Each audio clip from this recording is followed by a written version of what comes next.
Olá pessoal, meu nome é Alessandra Gabriel.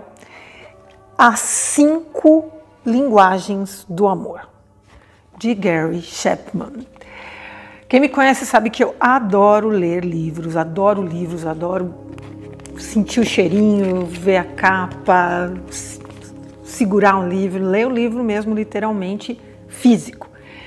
E eu, durante esse período aqui da quarentena, que dura mais de um ano, aqui no Brasil, e várias pessoas me procuraram falando sobre os seus relacionamentos. Eu me lembrei desse livro que fez muita diferença na minha vida, que me ajudou muito, contribuiu muito com a minha vida, para entender um pouco mais sobre a relação, não só do casamento, mas inclusive das pessoas, da linguagem entre as pessoas. E eu resolvi trazer para vocês essa leitura maravilhosa, gostosa. As 5 linguagens do amor é do Gary Chapman. Ele é um livro best-seller em Nova York. E o Dr. Chapman ficou conhecido como o doutor do casamento. Vocês vão entender um pouco mais no decorrer dessa leitura. Cada terça-feira, toda terça-feira aqui no canal, eu vou trazer um capítulo para vocês desse livro. Eu vou começar hoje com essa leitura no primeiro capítulo, e a cada capítulo vai ficando mais interessante, porque ele vai contando a história, várias histórias dos seus pacientes, várias histórias de como foram transformadas, cada história foi transformada, tudo o que aconteceu, o que foi descoberto. E eu recomendo que vocês até comprem, por favor, esse livro, porque eu vou deixar até um link aqui embaixo de onde vocês podem achar, onde eu comprei o meu livro. E aqui tem um teste também para você saber qual é a sua linguagem e de repente o seu parceiro ou sua parceira também conhecer a linguagem, e para vocês dois poderem começar a fazer essa transformação. É possível sim transformar um relacionamento. E aqui nós temos dicas, nós temos vivências maravilhosas que com certeza vai contribuir com a vida de vocês. Eu quero que vocês me contem aqui embaixo. Comece aqui embaixo dizendo se você já tem um relacionamento, já foi casado, casada, e por quanto tempo se separou, se continua casado.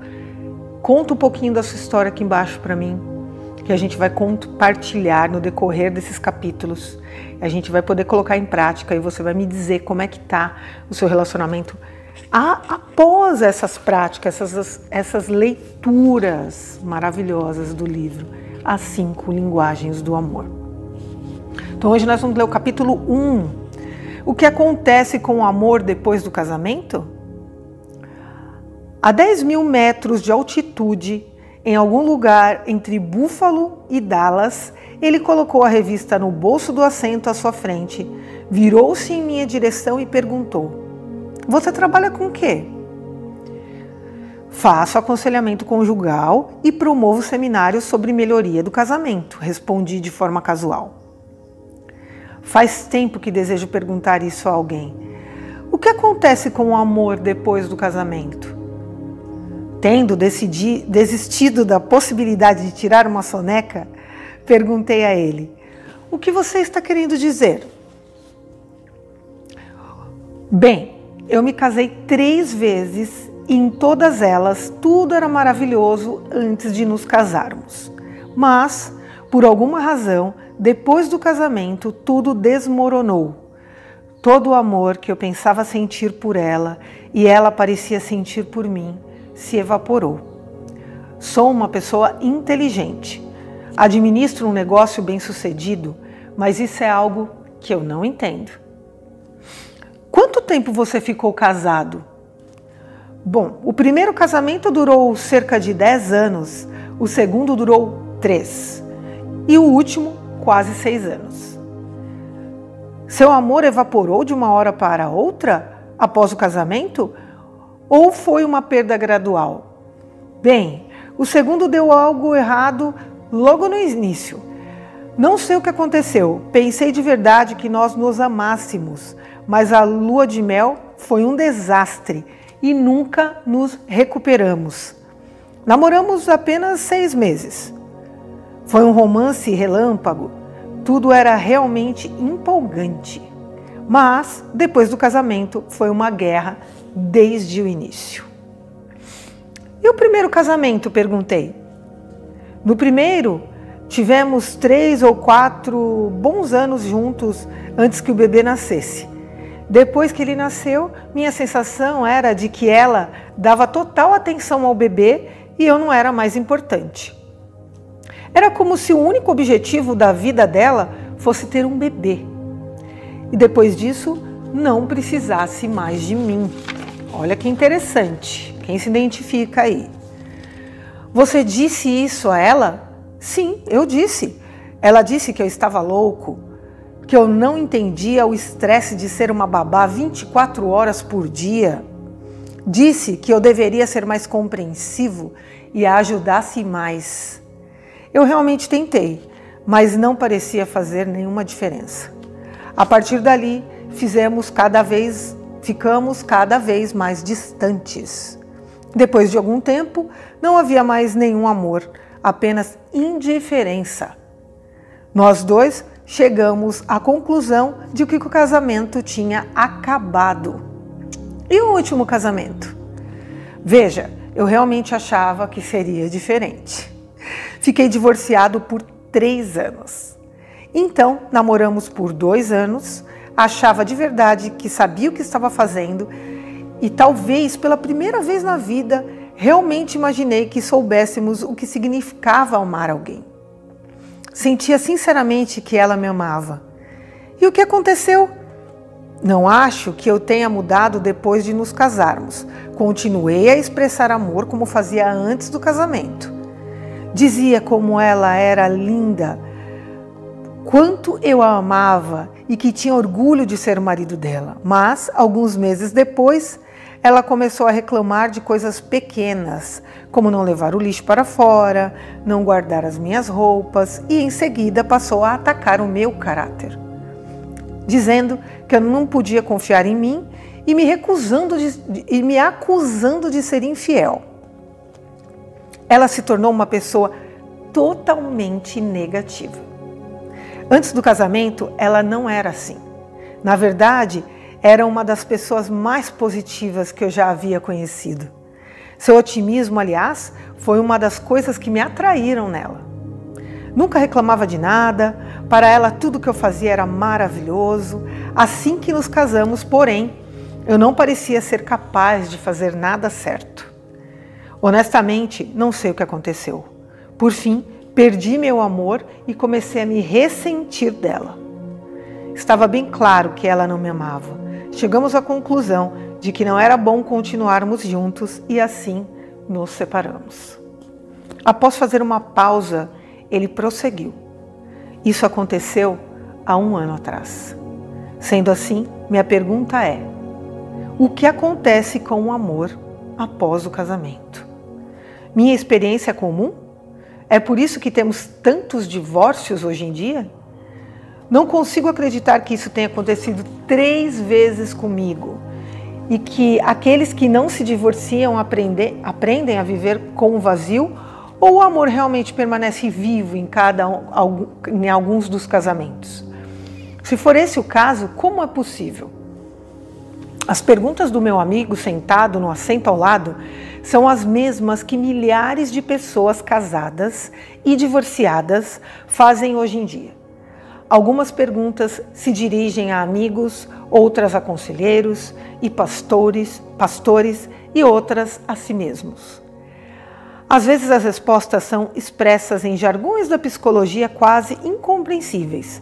Às vezes são expressas por meio de piadas e ditados populares. A maioria das piadas e brincadeiras contém alguma verdade, mas tem a mesma eficácia de uma aspirina oferecida a uma pessoa com câncer. O anseio pelo amor romântico no casamento está profundamente enraizado em nossa formação psicológica. Há inúmeros livros sobre o assunto e programas de rádio e televisão que abordam o tema em entrevistas. A internet está cheia de conselhos, assim como nossos pais e amigos. Manter o amor vivo no casamento é um assunto sério. Com toda a ajuda especializada disponível na mídia, por que tão poucos casais parecem ter encontrado o segredo para manter o amor vivo após o casamento? Por que o casal assiste a um seminário sobre comunicação conjugal onde houve ideias maravilhosas sobre como melhorar o diálogo e, ao voltar para casa, se vê totalmente incapaz de pô-las em práticas as técnicas demonstradas? O que fazer quando vemos um especialista em algum programa de entrevistas falar sobre as 100 maneiras de expressar o amor ao cônjuge? Escolhemos 2? Escolhemos 3 maneiras que nos pareçam especialmente boas e colocamos em prática e o cônjuge nem sequer reconhece nosso esforço? Diante disso, abandonamos as outras 97 maneiras e voltamos à nossa vida normal. A verdade é que deixamos de lado. A propósito, o propósito deste livro é responder essas perguntas. Não quero dizer que os livros e artigos já publicados não sejam úteis. O problema é que ignoramos uma verdade fundamental. As pessoas falam diferentes linguagens do amor. Tenho formação acadêmica na área de antropologia, assim estudei linguística, que identifica determinado número de grupos linguísticos principais: japonês, chinês, espanhol, inglês, português, grego, alemão, francês e assim por diante. A maioria de nós cresce falando a língua dos pais e irmãos, nossa linguagem primária ou nativa, também chamada de língua materna. Mais tarde, aprendemos línguas ou idiomas adicionais, mas, em geral, com maior esforço. São nossas linguagens secundárias. Falamos e entendemos melhor nossa linguagem materna. Ela nos faz sentir mais confortáveis. Quanto mais usarmos uma segunda língua, mais confortáveis nos sentiremos em conversar nela.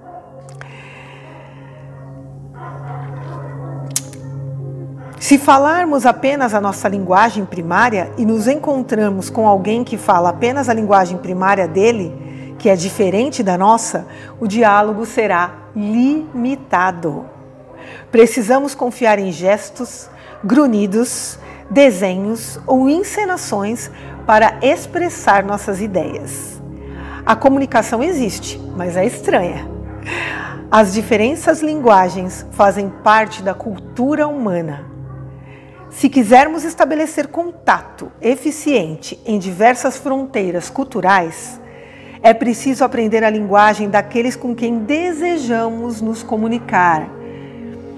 É a mesma coisa no âmbito amoroso. Sua linguagem emocional do amor e a de seu cônjuge podem ser tão diferentes quanto o chinês é do português. Por mais que você se esforce para expressar seu amor em português, se seu cônjuge só entende chinês, vocês nunca entenderão como amar um ao outro. Meu amigo, no avião, usava a linguagem das palavras de afirmação com a sua terceira esposa, dizendo que ele a achava bonita, que a amava, que tinha orgulho de ser seu marido. Ele expressava amor e era sincero no que dizia, mas ela não entendia essa linguagem. Talvez ela buscasse o amor no comportamento dele e não o encontrasse. Não basta ser sincero. Devemos nos dispor a aprender a linguagem do amor primária do outro se quisermos ser comunicadores eficientes do nosso amor. Minha conclusão, depois de 30 anos de aconselhamento conjugal, é que existem 5 linguagens emocionais do amor. No campo da linguística, uma linguagem pode ter diversos dialetos ou variações. Do mesmo modo, há muitos dialetos dentro das 5 linguagens emocionais básicas do amor. É por isso que existem artigos em revistas como 10 maneiras de fazer a sua esposa saber que você a ama, 20 formas de manter seu homem em casa, 365 expressões de amor conjugal. Não existe 10, 20, nem 365 linguagens do amor básicas. A meu ver, existem apenas 5 linguagens. Contudo, pode haver inúmeros dialetos. A quantidade de maneiras de expressar o amor como a linguagem do amor é limitada apenas por sua imaginação. O importante é falar a linguagem do amor de seu cônjuge. É muito raro o marido e a esposa terem a mesma linguagem emocional do amor. Nossa tendência é falarmos nossa linguagem do amor primária e ficarmos confusos quando o cônjuge não entende o que estamos comunicando. Expressamos amor, mas a mensagem não cumpre o seu propósito porque para o cônjuge falamos uma linguagem estranha. Aí está o problema fundamental e o propósito deste livro é oferecer uma solução. É por isso que eu me atrevi a escrever outro livro sobre o amor. Ao descobrirmos as 5 linguagens do amor básicas e entendermos a nossa linguagem do amor primária e a do nosso cônjuge, teremos as informações necessárias para aplicar ao nosso casamento as ideias apresentadas em livros ou artigos. Assim que você identificar e aprender a falar a linguagem do amor primária de seu cônjuge, creio que terá descoberto a chave para um casamento duradouro e amoroso. O amor não precisa evaporar-se depois da cerimônia de casamento. Para que ele continue vivo, porém, a maioria de nós precisará fazer o esforço de aprender uma linguagem de amor secundária. Não podemos confiar em nossa linguagem nativa se o nosso cônjuge não a compreende. Se quisermos que o cônjuge sinta o amor que tentamos comunicar, devemos expressá-lo na linguagem do amor primária dele. Sua vez. Complete a frase. Haveria menos divórcios no mundo se as pessoas...